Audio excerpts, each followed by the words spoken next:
Muntu wa bulijjo assalamu alaikum warahmatullahi wabarakatuh webale tuwuliriza n'okutugoberera munaffe ali wonna woli akadde kano kenyini enzo omukugulukungunu okubuuzaako n'okwebaza bulijjo okutumbulanga ekkulira omuntu wa bulijjo. Kadde kano kabaka inside story zibeera essaawa 2:02 nga tugenda maaso n'okuba nti munnange tubikutuusaako bwe bitambula. Tugenda okubitegeera Yoweri Kaguta Museveni ayungudde ttiimu egenda kulabika nti edifendinga win ye, ensonga eza Kyagulanyi tulina bye tugenda okuba nti munnaffe nate tukubuulira mwago ge tugenda maaso n'okuba nti tulengera. Iran batugamba nti Abairani mizairo esobola okuba mu America erabika eri ready. Mizairo ng'esobola okuba mu America erabika ng'eri ready okuva Tehirani. Bagamba America nti jangu ng'osooba ojja kutuwulira mizairo ng'esobola okuba mu kitundu kye bayita Eastern Coast of the US. At least batugamba nti erabika nga akyawedde dde Omwirani ku defense. Agamba nti Numba, the best way of defending is by attacking Numba Nkulumbe. Dr. Besigye, ebya Dr. Besigye bino genda kuba bitegeera bulungi nnyo naye nga wabaddewo scare munda mu ggwanga la America wetugenda okutandika. In fact wabaddewo scare. Ennyonyi ya Donald Trump efunye obuzibu mu bbanga. Donald Trump ng'agenda e Switzerland e Davos mu World Economic Forum. Ennyonyi efunye obuzibu mu bbanga eya Trump ebadde scare y'amaanyi nnyo. Ngenda kubuli akasatira akabaddewo ennyonyi nga efunye obuzibu mu bbanga. Air Force One efunye obuzibu kati nga balina okumuzza ku ttaka. Kati ngenda kubulya byonna ebigenze maaso n'okuba nti bibaddewo. Wonna wosinza okuba nti otugubira mu kampani emirirano abali ebweru w'eggwanga batugubira ku YouTube eri Pal FM News. Mwebale nnyo, mwebalire ddala. Tugenda okutandika nga twejjukanya oluvannyuma tusimbule. Bagambye tugenda kutandikira mu America nkubulya esike ebaddewo. Trump ennyonyi efunye obuzibu mu bbanga. Bwe buti bwe buti mu Inside Story. Bweruti mu the Inside Story ennaku z'omwezi olunaku lwaleero ziri 21 omwezi mukwano gwaffe gwa lubereberye omwaka 2026 era lunaku lwa 21 olw'omwaka weziba ennaku 384 zokka ezibasigadde omwaka ogenda maaso n'okuba nti oba oli aguggwako. Tujjukira omwaka 2017 omukulembeze akulembera eggwanga erya America Donald Trump yali mu kisanja ekisooka. Waliwo akayita olunaku lumu ng'alayiziddwa okubeera omukulembeze w'eggwanga erya America ow'omulundi gwa 45. Kaakati enkeera wabawo okwekalakaasa mu bibuga ampuliriza ebiwerako okwetula ensi yonna. Okwekalakaasa kawali kw'amaanyi ebibuga 400 cities okwetula America ne mu mawanga 116 abantu bagenda maaso n'okuba nti beekalakaasa. Waliwo kye bayita Women's March Portland nenda kwampuliriza endala zonna. Trump ng'ayingidde nenda kukendereza dda ku Trump yali yakayingira White House ng'omukulembeze w'eggwanga la America. Akigamba okuba nti alina ebigambo byakozesa wakati mu campaign ng'anoonya akalulu ka 2016 engeri yali avuganya n'omukazi Hillary Rodham Clinton. Alina nti ebigambo byakozesanga mu campaign nga bityoboola abakyala. Kale nno bwe yafuuka omukulembeze w'eggwanga eryo abakyala baatandika okuba nti beekalakaasa era mu America wokka abantu 1,000 mu bibuga 400 waliyo okwekalakaasa nga bwakanya obukulembeze bwa Donald Trump. Ate ne mu nsi 160 abakyala bagenda maaso n'okweka nti bamaakinga mu kwekalakaasa okw'emirembe nga bwakanya obukulembeze obwa Donald Trump gwe baali balumiriza nti yali tawasa kitiibwa mu bakyala. Byaliwo ennaku z'omwezi zaali 21 omwezi gwali gwa luberebere omwaka 2017. Kitegeeza nti gy'emyaka egiwerera ddala 9 egimaze okuba nti giyitawo. Kyokka tugenza okujjukira emyaka egyo nga Donald Trump America baddamu ne bamusiima ne baddamu ne bamulonda ye mukulembeze namba 47 mu byafaayo eby'eggwanga erya America. Bwe bwali mu Inside Story.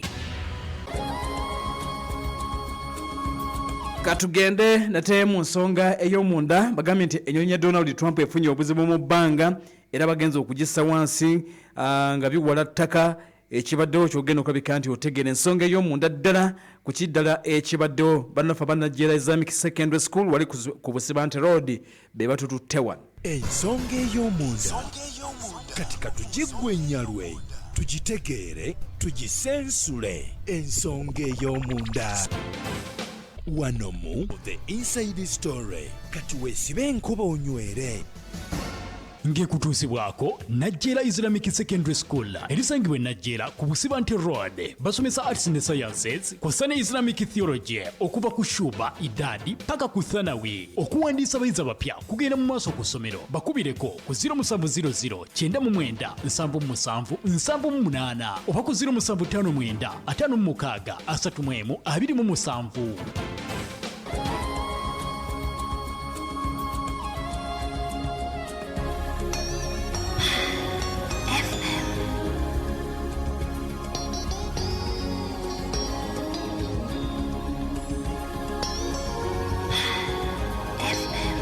Ekulera omuntu wabuli nnyo kuba nti munnaffe otaddeko wonna w'osinzira katandikire munda mu ggwanga lya United States of America kawandwa bigambo Donald Trump. Munnange ebigambo bimukalidde ku matama bw'akitegedde nti ennyonyi ebadde efunye obuzibu. Ennyonyi ampuliriza ebadde efunye obuzibu wakati mu bbanga era ewaliriziddwa okulabika nti bagizizza ku ttaka. Ggwanga eryitibwa erya United States of America Air Force One, nnyonyi ya mukulembeze wa ggwanga eryitibwa erya America. Nnyonyi ya mukulembeze wa ggwanga kiteeberezebwa kuba nti ye president mu nsi yonna asinga okuba n'ennyonyi ey'omutawaana ate nga kiringa kyakulwanyisa eringa nnyonyi nnwanyi yennyini kati egenze maaso n'okuba nti efunye obuzibu. Air Force One, Trump babadde bamutaddemu nga bamutwala munda mu ggwanga eryitibwa erya Switzerland, ekibuga kye bayita Davos. Waliyo World Economic Forum, lukuŋŋaana lukwata ku byenfuna ngenda ddukubuulira lutandika mu kibuga ekiyitibwa Davos. In fact ku ssaawa nga 2 n'ekitundu Donald Trump omukulembeze eggwanga lya America abadde asuubiddwa okuba nti munnange agenda maaso n'okuba nti ayogerako eri olukuŋŋaana ku ssaawa 2 n'ekitundu. Tutegedde nti bawaliriziddwa okukyusa program kubanga omukulu asuubiddwa okuba nti ajja kutuuka late. Ennyonyi ereese obuzibu. Kakati okunoonyereza kugenda maaso n'okuba nti kutandise balabe ebadde cyber attack. Waliwo ababadde batetenkanya amapeesa, waliwo abadde ku keyboard, waliwo abadde ku simu, waliwo abadde balina bye batakula. Ennyonyi emala efuna obuzibu kubanga kino ennyonyi kyegenze maaso n'okulabika nti ekoze balabika babadde tebakirabangako Abamerika. Era mbagambye nti Donald Trump bawaliziziddwa okumujja mu bbanga ne bamuzza wansi ku ttaka. Ye mwennyini nga tategeera kibaddewo, tebatubuliddwa baba mu briefings, naye ennyonyi badde yakasitula neefuna kye bayise issue mu bbanga. Kati okusinziira ku mwogezi wa White House gwe bayita Caroline Levitt ategeeza n'agamba nti ennyonyi eno ewaliriziddwa okudda e Maryland. Ebadde mu bbanga tewezezaayo ssaawa. Yes, ebadde mu bbanga nga tenawezaayo ssaawa. Ebadde tennaba kuva mu bwengula bwa ggwanga eryitibwa lya America. Air Force One ebadde yolekera Davos e Switzerland. Trump gy'abadde asuubiddwa okwogererako mu lukuŋŋaana of course olw'ebyenfuna nga bwe ngweno okubulya amaze n'agenda. Ebadde egenda Switzerland. Kakati munnange Caroline Levitt mwogezi wa White House amaka g'obukulembeze bw'eggwanga lya America ategeezezza nti ku nnyonyi eno nga yakamala okuba nti munnange esitudde okuva ku Joint Base Andrews. Wesitudde Joint Base Andrews e Maryland muna mu ggwanga lya America webadde esitudde. Donald Trump ng'atudde bulungi nnyo. Kati abakozi ku nnyonyi bagamba nti ba-identifyinze bakiyise a minor electrical issue. Amasanyalaze awatuula ba pilot gavuddeko. Ne bagamba kisoboka kitya? Awatuula abagoba baayo amasanyalaze gavuddeko briefly ne gamala ne gakomawo. Amataala gonna ne gabanga gazikidde. Gye basinziira okuvuga omukulu ne beekanga nnyo nga tebakitegeera nga tebakirabangako.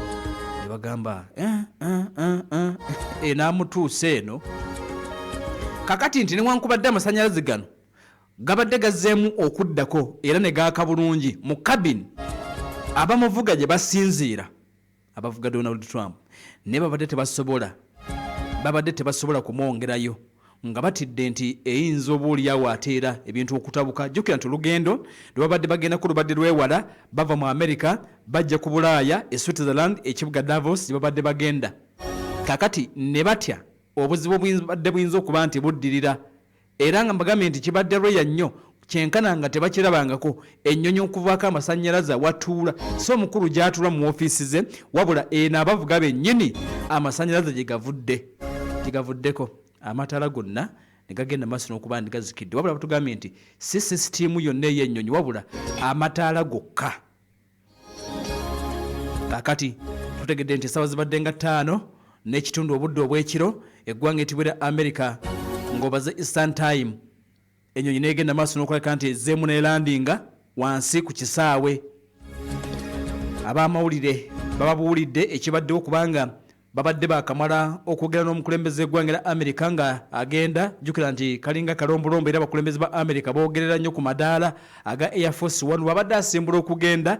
Of course asoose kwogera nedda ku nsonga ez'e Greenland n'ebirala ng'asitula. Kakati babadde bali awo ate babugana ne bannange ennyonyi ekomyewo nga zzeemu okugwa wansi. Okusooka babaddewo okutya nti oba oli awo ennyonyi eno eyinza okuba ebadde erina kyerengedde eky'obulabe ne babagamba nti nedda tewali kyabulabe kyonna kyetulengedde okujjako nti ennyonyi ebadde efunyeemu obuzibu ng'amasannyalaze ge gavuddeko. Amataala gegagenze maaso n'okulabika nti gavuddeko eri mu kabini awatuula abapayiroti oba bakuru abagenda maaso n'okulabika nti babonga ennyonyi eyo. Ebintu gebigenze maaso n'okulabika nti bitambudde. Bwe bagituusizza ku ttaka eggwanga eritibwera America tebaagadde ku risikinga. Abavunaanyizibwa ku ntambula y'omukulembeze eggwanga lya America tebaagadde ku risikinga. Newankubadde nga buli kimu kibadde stede bagenza okukebera amataala nga gazzeemu dda okuba nti munnange gaaka ne bagamba nti eno tejja kumutwala. Trump ku ssaawa nga 6 obudde obw'ekiro oluvannyuma lw'eddakiika nga 50 nga baagala okulaba ekiddako bamutadde ku nnyonyi ampuliriza endala bagiyita Air Force C-32. Ennyonyi gye bayita Air Force C-32 gye bamutaddeko. Eno modified Boeing 757 ekozesebwa nnyo omukulembeze wa America ng'atambula munda mu America naye bw'aba afuluma akozesa eri efunye obuzibu evuddeko amataala munda. Kati bw'abeera mu America akozesa eno Boeing 757 nayo bagiyita Air Force wabula Air Force C. Kati mbagambe nti esinga kukola mu ggwanga lya America n'okulaba nti bw'aba agenda wantu ng'ebisaawe bitonotono gye batera ogenda maaso n'okuba nti munnange bakozesa bwe batyo gye bamulinyisizza eri ne bagirekawo okwongera okuba nti bagyetegereza. Trump n'addamu n'alinnya endege okwolekera World Economic Forum egenda okulabika nti munnange etuula munda mu kibuga ekiyitibwa Davos. Kakati mbagambe nti ssaawa 2:30 abadde asuubirwa okuba nti agenda kwogerako eri abakulembeze ne bannabizinensi abagenze maaso n'okulabika nti beetabe mu lukuŋŋaana luno olugenda maaso mu kibuga ekiyitibwa Davos. Kati embeera bwetyo bweri. Kati akadde kano waliwo ennyonyi 2 kika kya Air Force 2 Boeing 747 enampuliriza gye bayita Air Force 1 yefunye obuzibu. Boeing 747 Air Force 1 ebadde mu service okuva omwaka 1999 kitegeeza nti si yakati enkulumuko amataala okuvaako maybe kiyinza okubalwa kuba nti ekuze okuva omwaka 1999 Air Force 1 eno era teri emu bazirina nga ziwerako naye nga zigwa mu kika ekya 747 Air Force 1 Boeing 747 zirampuliriza baali basuubidde okuziripulesinga Donald Trump ng'addamu okulembera eggwanga lya America mu kisaanya kye ekyasooka agamba nti ennyonyi ze balina zikuze n'olwekyo omukulembeze wa America bamufunireyoko ennyonyi endala. Kakati baali basuubidde okuba nti bazikula ku replacement by 2024 wabula nti enteekateeka n'egenda maaso n'okweka nti oba oliawo yakeerewamu ne bagamba nti ate kigenda kusoboka ne bakyongerayo okureplacinga ennyonyi zino eziriwo. Kitegeeza nti gugenda kuba mwaka gwa 2027 okumukyusiza endala. Trump anaaba asiibula olwo bajja kuba baleeta mpuliriza endala. tokeera awuli agagamba nti newankubadde nga 2027 basuubira nti 2028 eyo yeyinza okuleka nti bagifunira kati embeera bwetyo bweri eggwanga era kata gye buvuddeko omukulembeze eggwanga lya America baamuwa ennyonyi Royal Family ekulembere Qatar baamuwa ennyonyi bayita Boeing 747-8 Jumbo ebalirirwamu bukadde bw'ensimbi eza $400 baagimuwa agikozese nga Air Force One. Kakati Abamerika newankubadde ennyonyi eno baagikkiriza, omukulembeze waabwe baali tebasobola gimuteekamu era kigamba okuba nti egenda bakositinga gye baawa America. Royal Air Force Royal Family eggwanga lya Qatar baamuwa ennyonyi. Kakati ennyonyi eno bagenda kugimodifyinga ne renovation nti egenda kutwala ensimbi eziwerako before it could be ready for use. Bagikkiriza Abamerika ne bagenda kugikyusa, bagenda kugimodifyinga bagiteekemu n'ebintu ebiralalala, naye ate ng'era tesuubiddwa nti ejja kufuulibwa Air Force One eri main.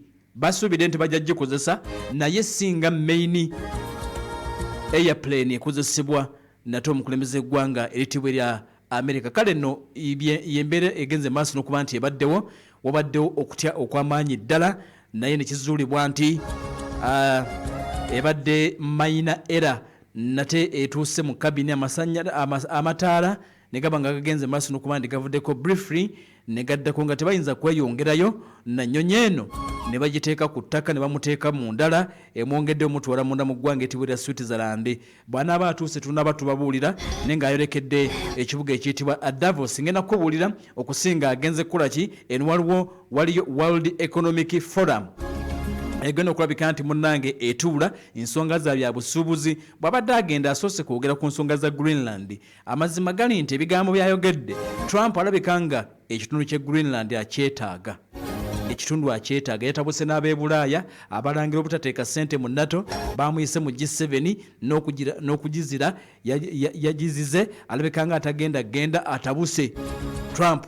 Kakati ebira byagenze maaso n'okuba nti ayogedde awo ngenda kulabika mbikubuulira ate nga tukomye. Wabula World Economic Forum gye bagenze ngenda kubuulira ebigikukwatako kiki ekisuubiddwa okulabika nti munnange kibeerayo. Babiliyoni abantu basinga okuba ne ssente okwetola ensi yonna bagenda okutuula wano e Davos. Trump agenda bamiitinga bagezeeko okulaba ebyenfuna by'ensi bagenda kuba babikwasaganya batya mu kaseera kano kennyini. Bwe natadde ku Pearl FM ekkulira omuntu wa bulijjo. Kakati kankomewo nkutwala e Davos mu Switzerland tutegere biki ebigenda okulabika nti bibaayo. Ate bwe nkumaliriza sayidi awo nkuzze Tehran mule gategeezezza nti kati Iran mizairu ekuba mu America kirabika nga eri ready ekyenkanidde awo. Wabali nnyo okuba nti otugoberera nkujjukiza ekitongole ekya Uganda Halal Bureau. Ekitongole ekyo kivunaanyizibwa okwekenneenya omutindo gw'ebintu bye tukozesa nga biri halali kuliko ebyokulya n'ebyokunywa wa kampuni bagamba nti batuukire basobole okukakasa by'okuloba nga biri halali. Genda kussa app kagwa road watandikira plot to gardens era bagamba nti bulijjo kozesebwa ebikakasiddwa nti biri halali kibera ky'oguloba nga kireka akabonero aka Uganda Halal Bureau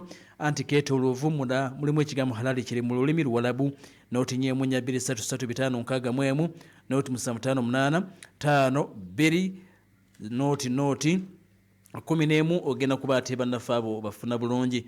So nga gwalenga ekifuba kikulemeddeko tekikutuuka buli lwokola olumizibwa mu kifuba olina ssenyiga atakuggwako okaloberizibwa mu kussa kozesa Lugave Herbal Cough and Flu Syrup.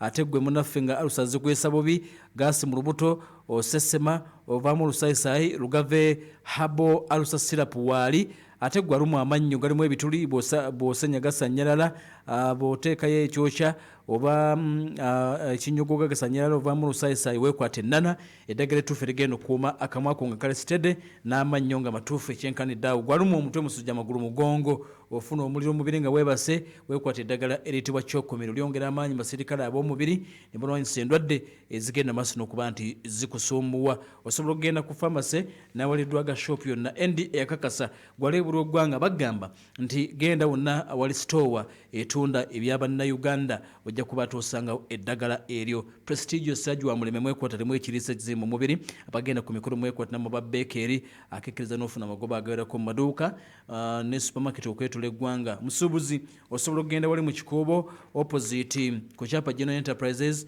opposite ne Nambosa Arcade ojja kuba ofuna Prestige Songa Ship with us. Bo bagamba nti we beesige bakusabaliza emaali y'okuva ebweru w'eggwanga mu nnaku 17 beemaze okuleka nti etuuka e Mombasa okuva e Mombasa paka Kampala ennaku 3 gwaleeta container ennamba weeyagala kwegatta ne banno mu nkola eyitibwa group egibakwembako okukuliza ssente China